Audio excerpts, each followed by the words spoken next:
Okay.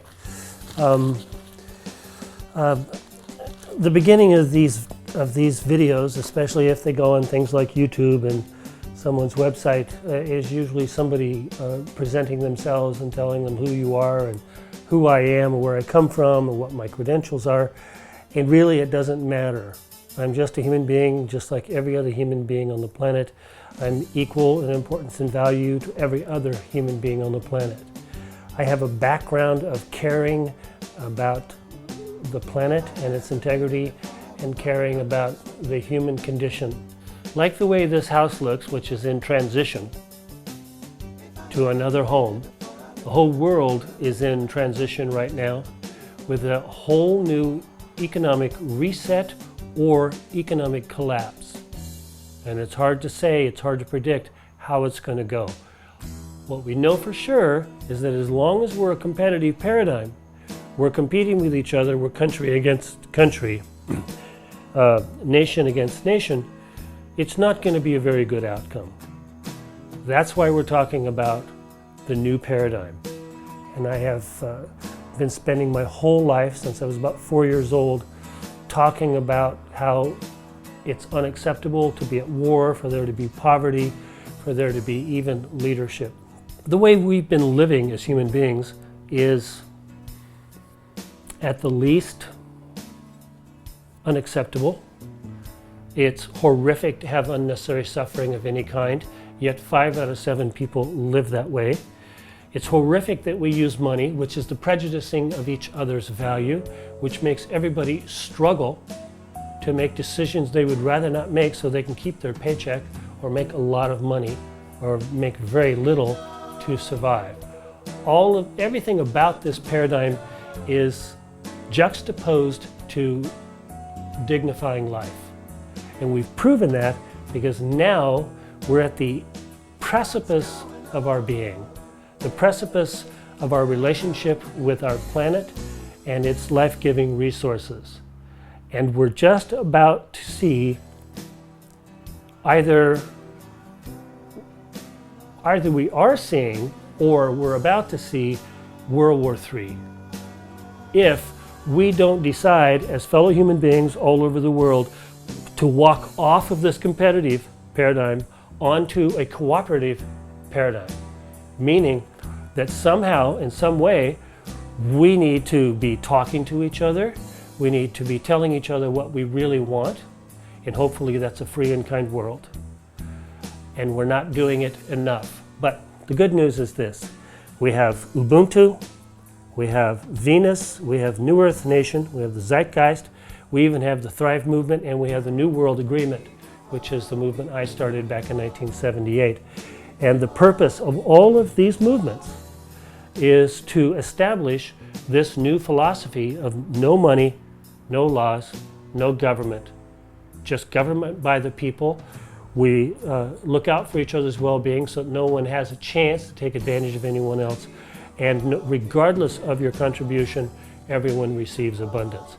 And in that way, we can afford to cooperate globally to clean up the oceans before it's too late, to manage nature without over-managing nature so that nature has a chance to revive itself and the forests start living again and reproducing again at a sustainable level. That by choice, we can talk to each other and explain to each other, neighbor to neighbor, co-worker to co-worker, friend to friend, mom to dad, brother to sister, religion to religion, that we can convince each other that look how much easier it will be if we live in a world where people don't need money to have dignity, where there are no laws that allow the rich to get away with everything, including child molestation and human trafficking and forced prostitution and war crimes to the maximum, and you know all the garbage that goes on in the world. If we don't choose to walk off of this and just simply boycott this government laws and money paradigm, this hostile competitive paradigm, then we're going to cease to exist pretty soon. If the oceans are dying and the forests are dying and the deserts are becoming more desert and we're emptying out all the water aquifers in the world, of which we are. Just heard that Las Vegas has stopped taking water out of the river that runs underneath Las Vegas. Now they're taking it from the Colorado River. The draining of the water of the world is becoming so severe that right now we should be creating desalination plants all over the world, but we're not. Why don't Californians stop watering their lawns? Oh my God, we're in California doing this, and people are still watering their lawns and pretending that there's no drought, and we're out of water. We're basically out of water. We're at a critical time now. World War III could start at any moment between Russia, China, and the United States. And we have this Middle East conflict that is the great illusion of our time, of modern history. There's the CIA determining what life is going to be like in about 12 different countries in the Middle East, and it started with Afghanistan and Iraq. Why do we as citizens accept this? Well, I'll tell you why. Because we blindly let the media tell us what they want us to think is true. Now, if we haven't made the effort individually and collectively to know the truth, then how do you justify going to sleep at night and getting up in the morning and telling your kids everything's okay if you don't know the truth? To bring it up to present day, the state of the world is a condition that most people don't want to really pay attention to. And that condition is the following. Because of Fukushima, because of packages, because of the way we treat the oceans, and because of the irresponsible way that we treat our daily lives and the way we live, the oceans are dying. Forests worldwide are dying at an exponential rate. And the news that you hear through the media is that we need to be focused on climate change or global warming. And certainly that's true, but it's not going to do us any good to focus on that unless we go to the source of why we have global warming, why we have climate change. And that source is the system by which we live. This paradigm that we live in, our agreement to use money, to have laws, and to have hierarchy tell us how to live and make our decisions for us. There is a global effort by hundreds of millions of people all over the world to follow a new paradigm philosophy. And that philosophy is that everybody should have abundance from birth until passing, regardless of their effort, of their contribution to the world. Everyone should recognize one law and one law only, and that is non-aggression.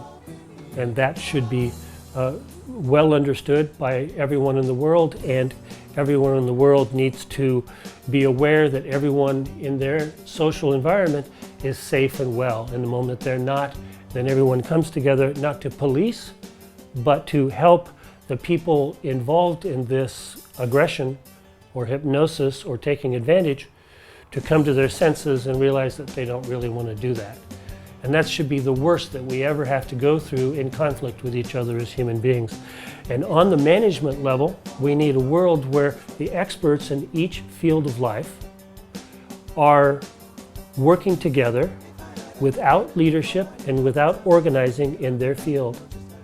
And once they come to a consensus within the group, they go to the medias, the way the medias should work in this world, and educate the people of the world on this is the new energy systems that we have available that we can apply to eliminate the need for oil, to eliminate the need for coal, to eliminate the need for nuclear power plants. And so we want to give you all the information on this, and then you vote. And a yes vote, meaning, yeah, that's the way we should go via the public opinion, needs to be vast majority, or 8 out of 10 people say yes. If it's 7 out of 10, we go back to the drawing board and look at what we might have missed because the vast majority aren't in agreement. So that's how we should be living. Everybody knows that's how we should be living. And there are great examples of how to live in a free and kind world, free and kind community. The example would be when I go to the Amazon, there's a tribe that I visit, and when I visit this tribe, they have been living in harmony with each other for hundreds of thousands of years. They don't have money, they don't have laws, they don't have a governing body. They all are considered equal in importance and value, and they all share and contribute, and every day at the end of the day they celebrate. Every day when they wake up, the first thing they do is check to make sure everybody's okay and that the environment is safe. So here we are, and I just can't believe we haven't already saved the world. I can't believe it's lasted this long. In 1995, it was declared that it was too late for the world to revive itself based on this paradigm we live in, this competitive paradigm that we live in. And now it's 2015. So the question is it too late? Or are we just in time to realize that we can choose to free the world? My guess is, and my intuition is that we're having a global mind shift that is considering walking off of this hostile competitive paradigm of war machines, profiteers, slavery, and so on. And it may not be visible even to the person, even to each individual, that we're having this global mind shift. We're changing our minds about how to live, but it's there. And very soon, and hopefully a video like this that is representative of everything that we're talking about in this video, will inspire people to realize that we need to stop the madness now.